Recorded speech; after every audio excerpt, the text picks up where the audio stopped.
Very happy to have Vince Phillips here. This is the third time he spoke on behalf of one of our client seminars.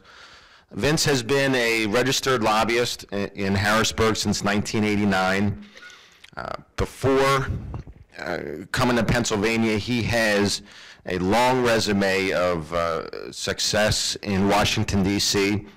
One, he was a Reagan-Bush administration political appointee in the U.S. Department of Agriculture. Say that fast 5 times, I dare you. Being in my line of work over the past 2 years, I have seen about 30 different local and national speakers on PPACA.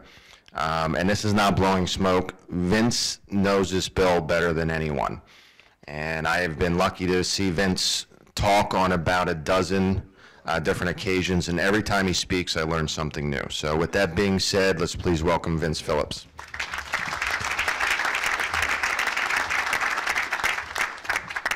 All right, now it works. See, he turned it on for Vince. Did you see that? Let's go with the mic stand.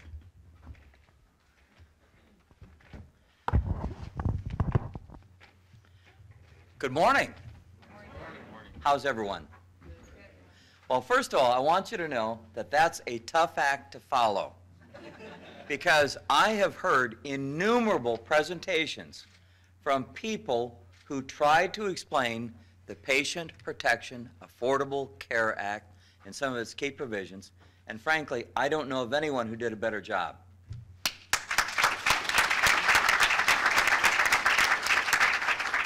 No, I'm not going to call him in to answer the hard questions. So relax, it's okay. All right. Now, here's the choice that I face. One, I go through the PowerPoint presentation, probably about 40 slides there, filled with scintillating bits of information that I know you want to know. Or B, I can talk with you and tell you some things. Now, the advantage of A is that the material is there, but you will have access to that material. So the bottom line is, I'm not going to do that. You know, the information is important. I really think it's important for you to go through that presentation because it will help you frame the questions that you have. I also want you to know that I want to be a resource for you. If there is a question that comes to you, the first line of defense is obviously your insurance broker. And I want you to call that broker and pose that question. But please understand that I'm the guy in the back room. I'm the guy who will be happy to do the research to come up with answers to those questions, working with your broker. You know, it's kind of a good news, bad news sort of thing. The bad news is that this is unbelievably complex. The bad news is that if anybody tells you that they know all about the Patient Protection Affordable Care Act, they're lying to you. That's the bad news.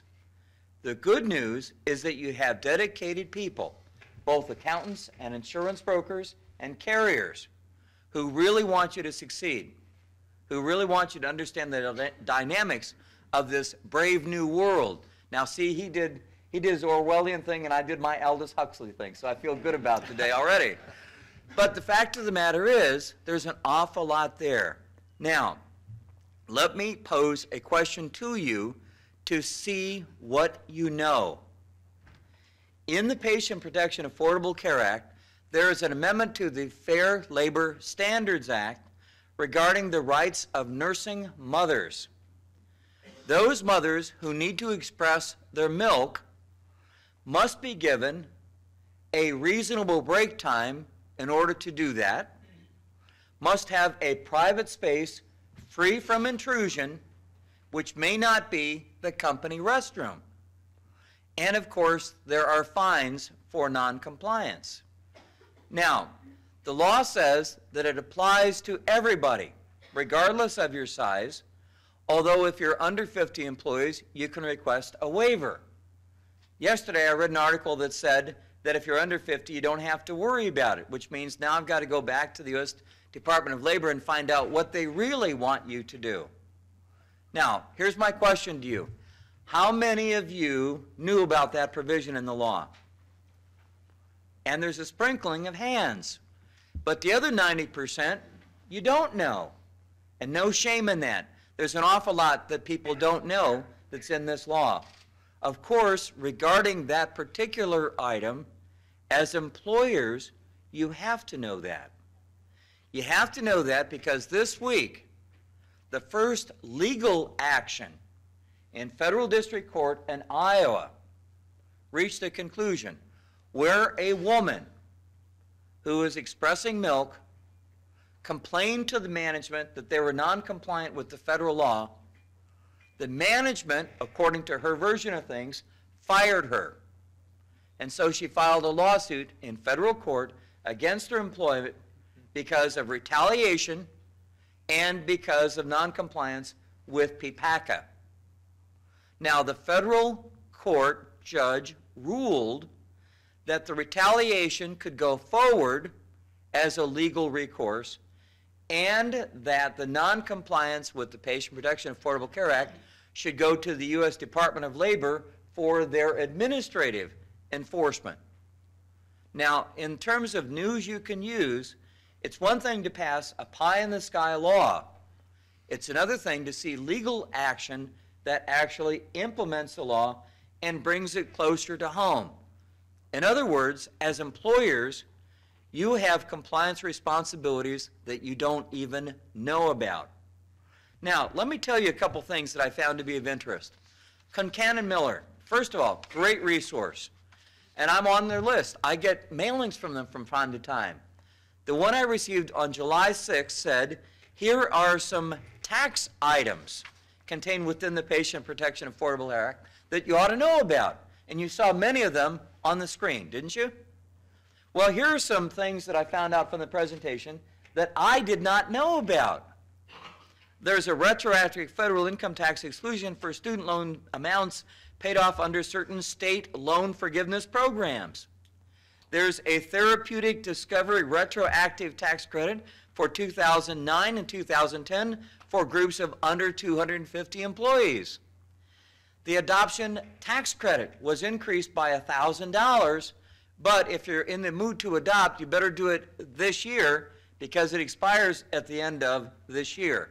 By the way, I was up here in the Lehigh Valley the other day, and I was talking about this adoption tax credit, and a woman came up to me and she said, I have two questions for you. One is, could you tell me about that adoption tax credit? And secondly, could you tell me when the sales tax, federal excise tax, on medical suppliers goes in effect, because I'm adopting someone from Eastern Europe who happens to be an amputee this year. Wow, that was kind of a surprising question, but the fact is, this was suddenly relevant to her. Now, the clincher, and Concan & Miller, they stay up late at night finding this stuff, okay? I discovered that there is no more tax credit for cellulosic biofuel producers, also known as the black liquor credit. I don't even know what that is, okay? But like Prego, it's in there. So, now, the other thing I wanted to share with you in terms of the trivial news that you can bring to your next party with your friends or your neighbors. You know, on the off chance that you'll be invited back, some of these may be more interesting than others. Now, credit for this goes to a man by the name of David Schultz, who's with the Kaiser Family Foundation. Now, it's entitled 10 Things You Didn't Know Were in the Affordable Care Act. Just to let you know, I emailed the author to say, you mean there are only 10? Okay? Because every day I find out there's something that I don't know about this law. And I'm the guy who tries to study it ad nauseum. Well, anyway, here are a couple things to the 10 list. Did you know that there is postpartum depression research that is a fundamental part of this law, and it's $3 million to fund that research? Did you know that an abstinence education program, i.e., one thing to have contraceptives first dollar coverage, August 1st plan years thereafter, but another thing, they brought back the abstinence program that was zeroed out in 2003. And it says that, abstinence is the best way of birth control. How did that get in there? Okay. Power-driven wheelchairs. There's a change in Medicare standards that says that they're not going to buy any wheelchairs except those who are rehabilitative. All others will be rented. There, and this is good news for the dentist, a public education campaign on good dental hygiene and oral health. The transparency on drug samples of interest to doctors, I'm sure. Face-to-face encounters for people on Medicare.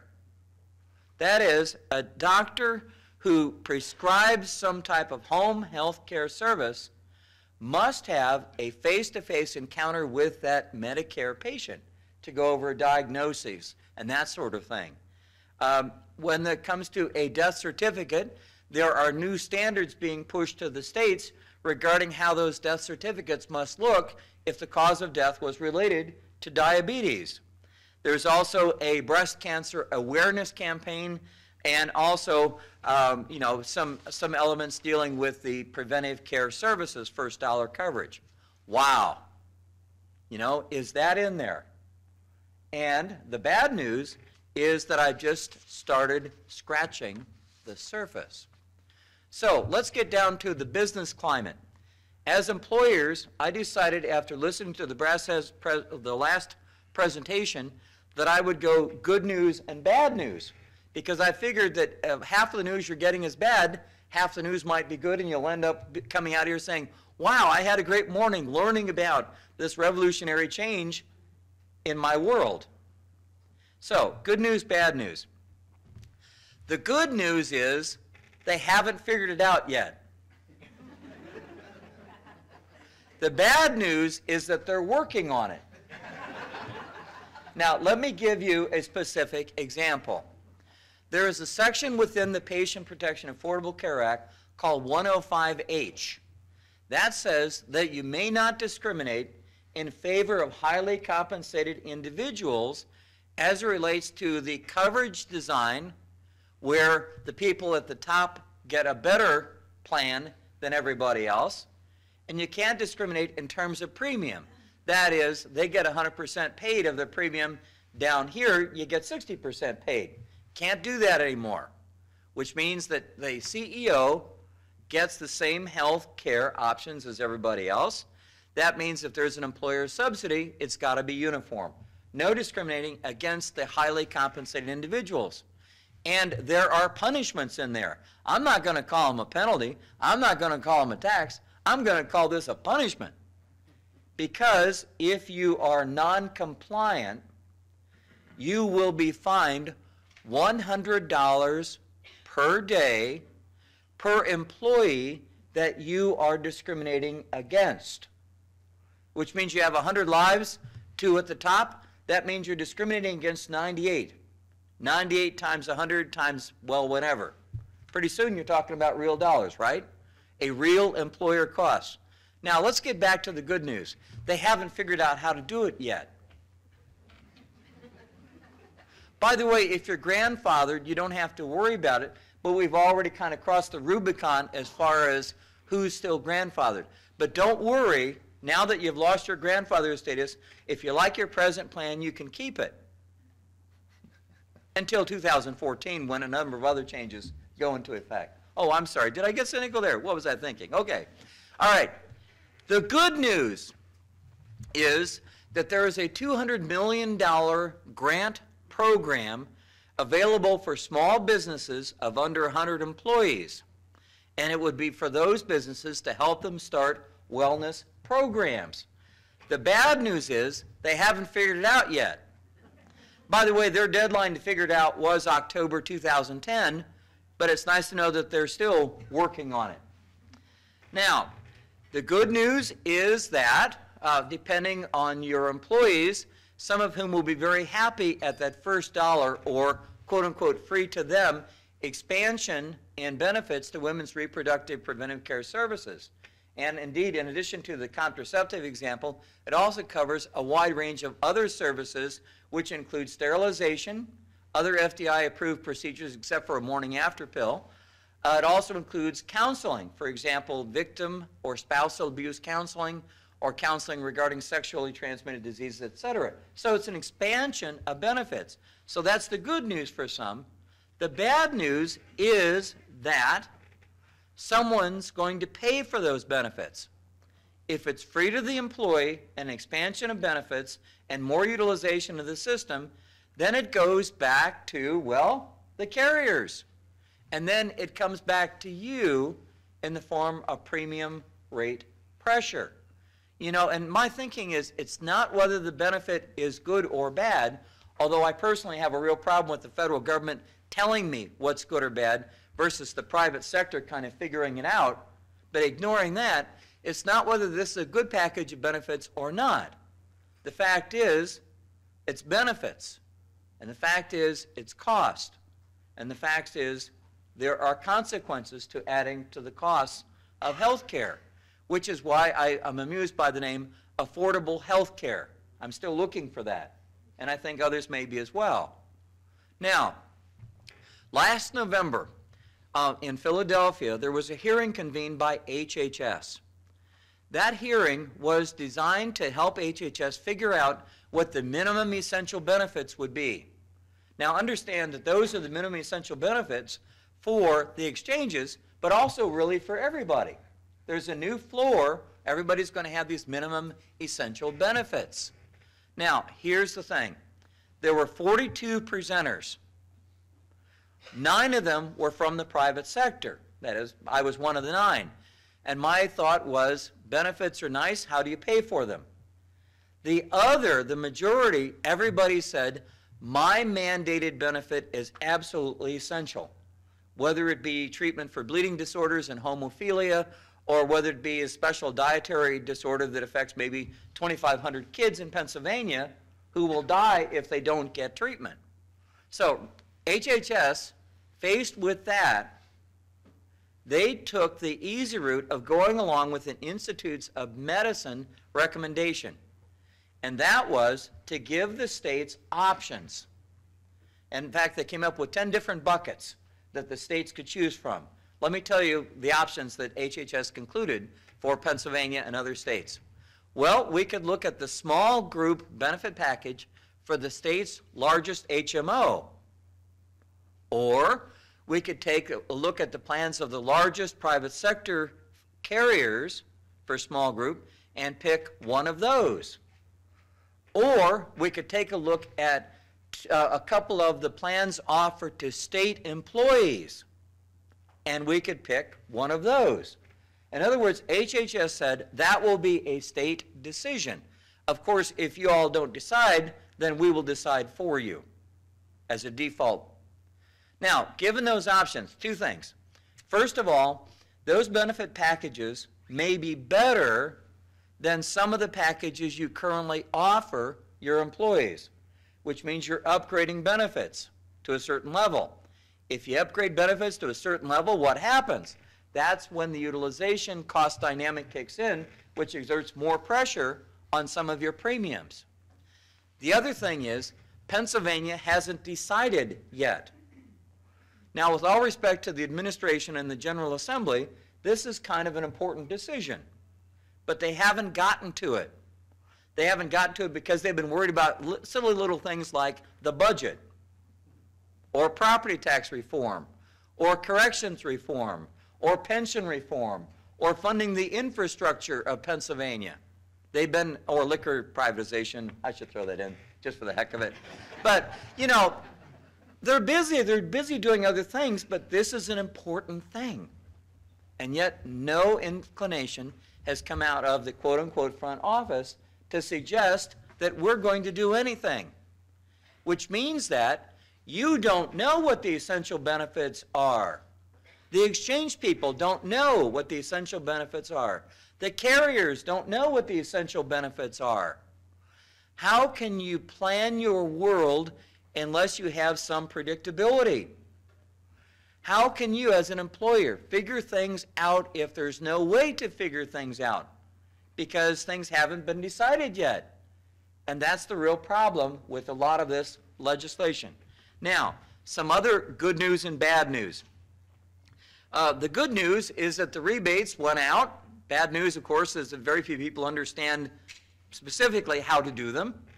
But the other thing regarding the medical loss ratio is that when the rebates went out, it reignited a fire that may have some consequences that will be helpful to the insurance industry and to you as employers. And that is when HHS decided what was going to be in the medical loss ratio. Remember that 80%, 85% of premium dollars got to go for claims? HHS ignored recommendations from some, including the insurance commissioners. But the debate is going to be reignited by some who say, why don't you take the efforts to combat fraud and take that out of that and put that in that 80%, 85%? Because right now insurance companies are squeezed because that's in the 15% or 20%. Now, to make it worse, Pennsylvania has a 45-day clean claim rule that was passed in the 1990s. And it says that the carriers have to pay a non-disputed claim within 45 days or bad things will happen to them. And when I'm talking about bad things, I'm talking about things that actually put one carrier out of business in central Pennsylvania. So we're talking about big fines. Now, the problem with the 45-day rule, it doesn't give the carrier enough time to decide whether or not the claim is bogus. And so you end up getting claims paid quickly because that's the law, and then retroactively, then they look for a pattern of theft or whatever and go after the miscreant healthcare provider. Now, its relevance to medical loss ratio is that there will be a renewed effort to try to get fraud out of that discretionary area and back to the claims-related function where it kind of belongs. Well, bottom line is, someone just showed me the hook sign, which means I've got to kind of begin to wind it down a little bit. Doggone it, I just got started. Okay. However, here's the thing to keep in mind. I want to give you some resources. I encourage you to write them down.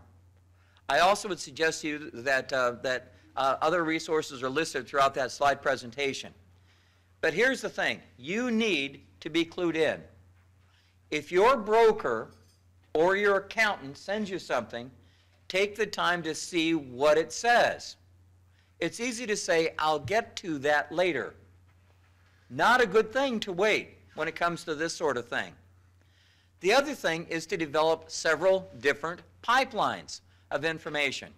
For example, I represent the health underwriters, health insurance agents and brokers. I'm a little biased, but I happen to think pahu.org is a good resource for employers. In addition, of course, to bothering your own broker, you can bother my website. HHS.gov is an important resource. Now, I will tell you that that's not just this administration, it's any administration. You're going to look for a bit of self-serving rhetoric on the government's own website.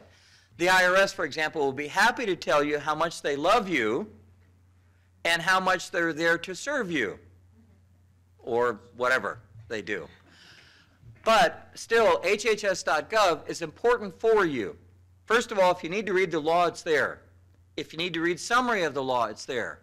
And most important, they have a daily digest, which means that you go to hhs.gov, you get their daily digest, and it tells you whatever HHS is cooking up that particular day. Now, sometimes it's relevant and sometimes not. For example, the last week it was all about the AIDS conference in Washington, D.C., which, frankly, some people are more professionally interested in that than I. However, if there's a regulation or a rule, you probably need to know about it. The Department of Labor, by the way, has the same. The IRS has the same. By the way, I printed off the IRS list of bulletins, notices, guidances with the Patient Protection and Affordable Care Act. It was 4 pages long in .3 type, so you might have to do a little bit of searching to find the correct document and all of that. But the bottom line is, it's complex as can be. The rules make the law. The law says what the law says, but the rules and the implementation, that's what will ultimately decide your ability as employers to continue to meet the employee benefit needs of your workers. With that, I thank you.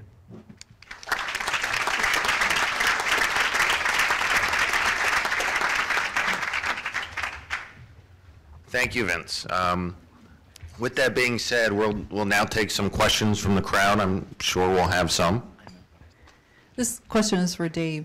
When you mentioned about the doctors not taking new patients, is there going to be a way for a doctor to tell who has gotten insurance from the exchange rather than privately? Is this on? Yeah. The quick answer to that is I have no idea. If we extrapolate a little bit about how it works today, if you call to sign up or try to become a new patient, they ask you if you have insurance and they ask you what it is.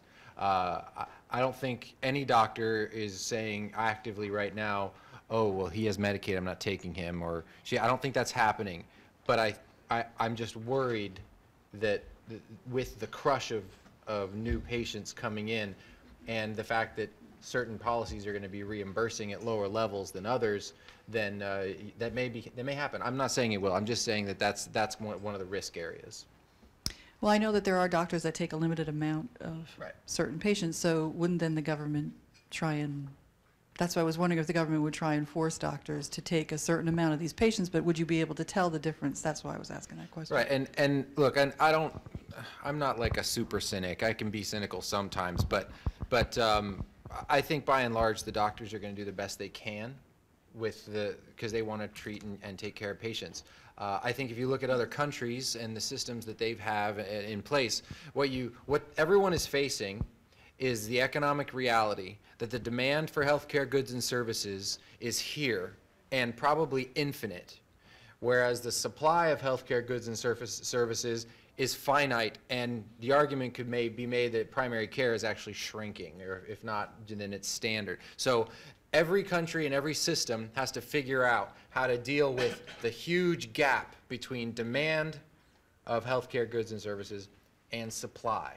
And that's where we get to, can the government force you to take patients? Can they allow physicians' assistants to do more? Can they lower the licensing requirements in order to practice medicine? Will they import doctors? I mean, there's all sorts of ways to do things, but you have to come to grips with that huge gap between demand and supply. To David also, you're on today. A company, we run 20 to 30 people, so we're under that 50 limit. We've offered health insurance for a long time. It's been Capital. We're with Capital Blue Cross right now. Great choice. We've been pleased. What happens if, now, I mean, a lot of these guys, some of them are younger guys that, given the opportunity, they would not take any health insurance at all. If that opportunity comes to them, to say, well, it'll cost me less to pay the government fine, penalty, or whatever, than it will to have all this money taken out of my paycheck. What effect does that have on me as an employer with regards to Capital Blue Cross, who requires a certain percentage of our employees to be on the program and in order to continue coverage? That's a great question. So I don't. Right now, there's no change in place. I mean, it's something called participation guidelines, right? So we have our underwriting guidelines. You have to have a certain percentage of your employees participating before we'll cover you.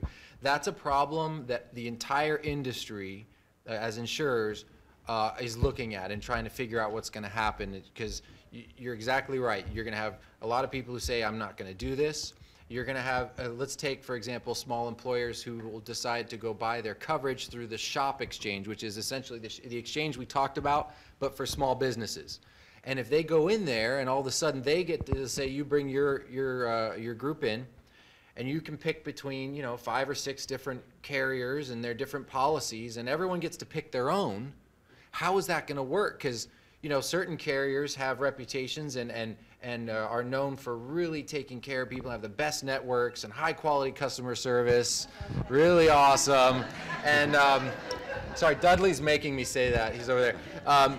And they're gonna attract a certain type of person. They're gonna typically attract people who use health insurance. And the guys you just talked about who don't use it, don't know much about it, and just don't want to pay for it, they're not going to care too much if they have the best network in the area, right? They don't care. So all the insurers are trying to figure out how that'll work, and the short answer is there's no answer right now. Thank you. I'm 2 for 2 for saying no one knows, right? So. Yes, just clarification from one of the Concanon gentlemen. You spoke about the house sale thing. Now, a lot of people are saying, oh, if I don't sell my house this year, I'm going to have to pay tax on that money for the surtax, but I thought you said that would be exempt from the surtax if you sale of a house. Yeah, the general rule is if it's your primary residence and you qualify for the exclusion on the sale, which is $500,000 if you're married filing joint and $250,000 if you're married filing separate or single. Any gain over that would be subject to the tax, but any gain under that threshold that's excluded would not be. This is back at Dave and Vince. Sort of a general question on, Vince will give you this one. Is there any discussion around sort of pecking order, as you're talking about the supply-demand gap? Is there going to be sort of a pecking order of what you're hearing from docs of how quickly they're going to see what's happened in a lot of countries with socialized medicine, where I get a knee replacement today, maybe in 10 days, but as this thing sort of kicks in, maybe that's going to be 6 months or 8 months. Any discussion around that? Well, first of all, carriers talk to doctors a lot more than insurance brokers do, and I'm very happy to defer. All right, that was not the deal he whispered in my ear before, let me tell you that much. Look, it gets back to the same issue of supply and demand. If you have this many people needing knee replacements, and they all have insurance now, and you have this many orthopedic surgeons, then they will have to ration out their time and their resources based on that. Now, there's another layer here. So I just said the nasty word, the rationing word. Remember when that came up in the political discourse? It was like, oh, there's going to be rationing. Look, let's end that discussion. Rationing is an economic term, not a political one. Okay? Anytime you have this much supply and this much demand, there's rationing, right? Because you're trying to spread that out. And you can ration two ways. You either ration by price, which is what a free market is supposed to do, or you ration by bureaucratic means, which is the government takes and kind of comes up with a formula and a set of rules to determine how to prioritize people's treatment. I'll give you an example. In Italy, if you are 60 or older and you require dialysis, right? 60 or older, you require dialysis. They send you to hospice to die. Right? Now, if you have enough money to pay for private treatment, that's fine. But if you don't, they will not give you dialysis. Why? They don't have enough machines. They've determined by whatever formula that there's probably a 27-year-old who's going to contribute to the economy of Italy longer than you are, that they are going to give that dialysis to. This sounds very harsh, but we're talking about it in economic terms, right? Those discussions have to be had. Either you're going to do it by price. By the way, if it's by price, it may not be any better but for that 60-year-old, right? He may not have insurance, although I think here there's the safety net. But either way, that is the discussion. So in Canada, and I like to tell this example, there are many little towns that share one imaging facility, right? So we can go anywhere and get an MRI or a CAT scan, and within 5 miles, you probably got 3 or 4 choices. There, they don't. Many areas, geographic areas, have one, and they share it. And do you know how they get their imaging done? By lottery. Okay? So they say, well, the doc says, well, you have some cartilage damage, we think, in your knee, but you probably need to get an MRI. Here you go, here's your script for it, and we'll put you into the queue. And they get in the queue, and then there's a lottery, and of those 3 or 4 towns, and it could be next week, it could be 6 months, whatever. The point is that discussion is had in every single health system in the country, or in the world. Everyone's got to figure it out. If it's not price, it's some rules, or it's some combination of the two. Just one last question. Any sense of from all the research done, how many businesses under 50 with 50 employees that now carry coverage will stop carrying coverage?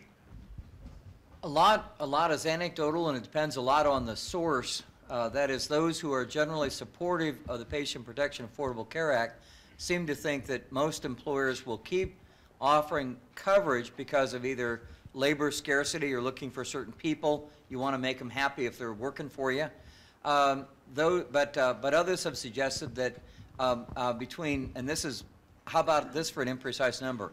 Anywhere between 10 and 40% of employers will choose to opt out of offering health care if they're under a certain size. It's an imprecise answer, but the estimates are all over the place. It really depends on what you read and when it comes out and who the source is. But still, there will be some employers that will make the economic decision to either not do employee benefits anymore because the employees meet the tax eligibility, they get a better deal on the exchange, and I don't have the headache, or $2,000 is a small price to pay considering what I'm paying now. Or, on the other side of the coin, maybe you don't want to have a penalty show up in the black book. For example, if you deal with a regulatory entity with contracting, they're probably going to want to know if there have been government sanctions against you. And of course, a fine is not something that you can have any favorable tax treatment on anyway. So a lot of pluses and minuses, but I think everybody agrees, even HHS agrees, that there will be some businesses that will opt out of what they're doing now, or some industry folks are suggesting that, that two other things are afoot. One is employers moving to a defined contribution, which is easier to budget than an unknown amount of potential premium increase. And some of the larger small businesses are thinking very seriously about becoming self-insured, because if they're governed by ERISA, that means they may get out of some of the mandated features of the Patient Protection Affordable Care Act. Now, that's not a trip I would suggest for the faint of heart. I think that's something you really need to have a heart-to-heart with your broker to see if that path would be right for you. But I know that originally those ERISA plans were all the huge ones, you know, the 500 lives.